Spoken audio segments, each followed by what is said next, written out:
Corona اور مسجد، doctor Salim Khan کے قلم سے۔ دوستو یہ تحریر طنز و مزاح بھی ہے اور ڈاکٹر سلیم خان کا تجزیہ بھی ہے، جس کا عنوان ہے کورونا اور مسجد۔ آئیے شروع کرتے ہیں تحریر۔ للن خان سے کلن شیخ نے کہا، یار میری سمجھ میں نہیں آتا کہ آخر ان مسلمانوں کو کیا ہو گیا ہے۔ للن ہنس کر بولا، کیا ہر چیز سمجھنا ضروری ہے؟ جو بات سمجھ میں نہیں آتی ہو اسے چھوڑ دو، کیا فرق پڑتا ہے؟ یار یہ کوئی معمولی مسئلہ نہیں ہے، یہ تو زندگی اور موت کا سوال ہے۔ تم کورونا کی بات تو نہیں کر رہے ہو، لیکن وہ تو سی اے کی مانند ہندو اور مسلمان میں تفریق نہیں کرتا۔ کلن بگڑ کر بولا، مسلمانوں کا ایک مسئلہ یہ بھی ہے کہ وہ ہر چیز میں سیاست گھسیٹ دیتا ہے۔ تم نے بلا وجہ کورونا کو سی اے سے جوڑ دیا۔ یار تم بھی عجیب آدمی ہو۔ میں کہہ رہا ہوں دونوں ایک دوسرے سے مختلف ہیں تو تم کہہ رہے ہو کہ میں دونوں کو جوڑ رہا ہوں۔ ہاں لیکن دونوں کا ذکر تم نے ایک ساتھ کر ہی دیا۔ ارے بھائی، کسی کو جوڑنا یا توڑنا ہو، دونوں کا اس لمحے ساتھ ہونا ضروری ہوتا ہے۔ پہلے یہ بات کی بات اور ہے۔ کلن بولا، اچھا دیکھو، کورونا کو لے کر وزیر اعظم نے قوم سے خطاب کیا، لیکن پھر بھی مسلمان نہیں مانتے۔ دیکھو بھائی، پھر تم سیاست لے کر آ گئے۔ وزیر اعظم تو جو من میں آتا ہے کہتے ہیں اور خود بھی اس پر عمل نہیں کرتے، اس لیے ان کو چھوڑو اور کچھ بولو۔ کیا مطلب؟ میں نہیں سمجھا۔ مطلب یہ کہ اپنے ارکان پارلیمنٹ کے سامنے امن و بھائی چارہ اور محبت و یکجہتی پر پروچن دیتے ہیں اور خود انتخاب جیتنے کے لیے نفرت پھیلاتے ہیں۔ اچھا میں سمجھ گیا، تو اس کا بہانہ بنا کر تم 22 تاریخ کے جنتا کرفیو کی مخالفت کرو گے؟ یہ میں نے نہیں کہا۔ آج کے لوگوں نے ویسے ہی بلا ضرورت باہر نکلنا کم کر دیا ہے اور 22 تو اتوار کا دن ہے، کوئی مجبوری ہی میں باہر جائے گا۔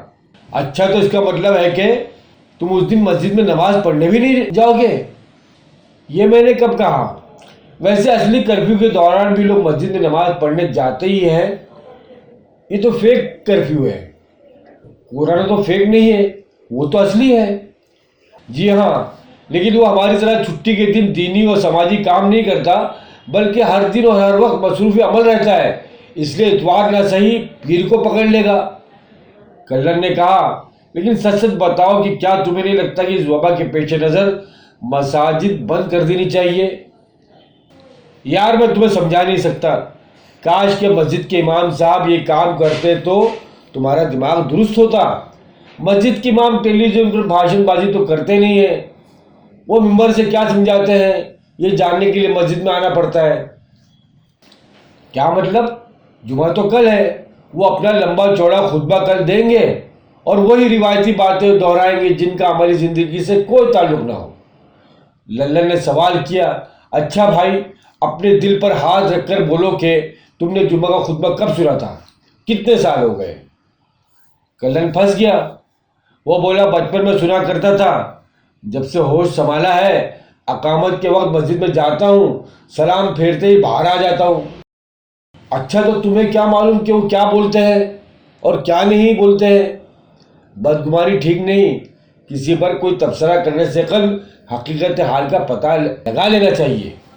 ہاں بھائی، زیادہ حمایت نہ کرو، یہ سب بیکار لوگ ہیں، مجھے ان ملا مولوی کا قائل کرنے کی کوشش کرنے کی ضرورت نہیں۔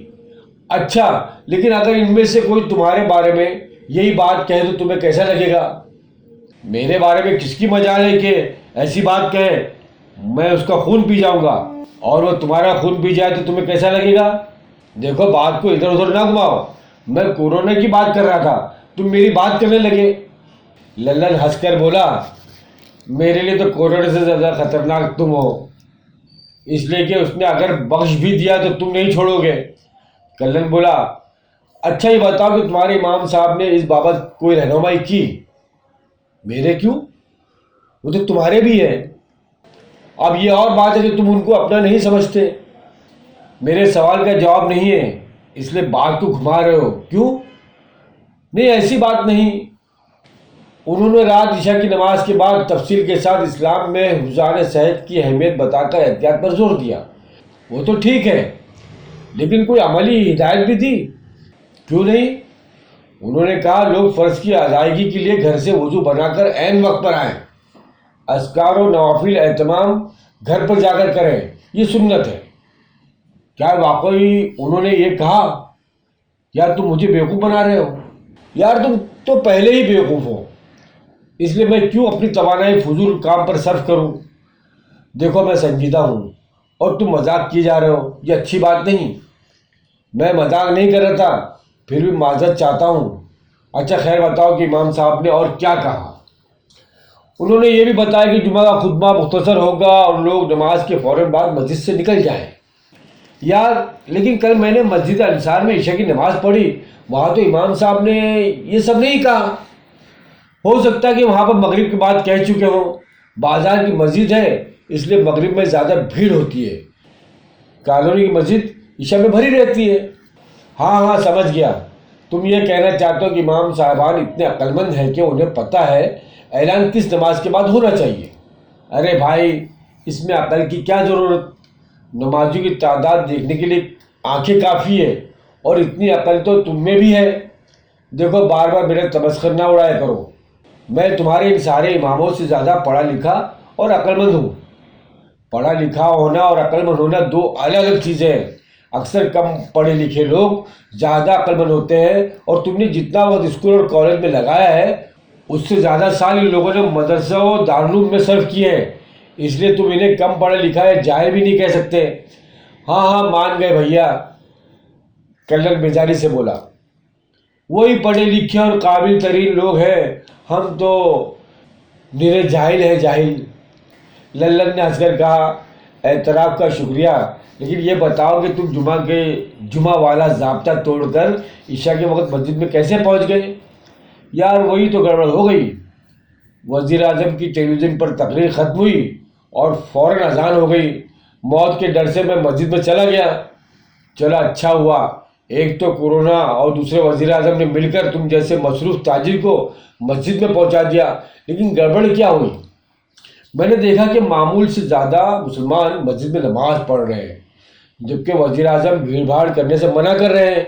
یہی مسلمانوں کا مسئلہ ہے۔ اچھا خیر دوسرے مسلمانوں کو چھوڑو، یہ بتاؤ کہ تم خود تقریر سننے کے باوجود اپنی دکان چھوڑ کر مسجد کی بھیڑ بڑھانے کے لیے کیوں چلے گئے؟ کلن نے کچھ سوچ کر کہا یار کیا بتاؤں، گاہک غائب ہے، دھندا مندہ ہے، اس پر موت کا خوف، ایسے میں انسان اللہ کے دربار میں نہ جائے تو اور کہاں جائے۔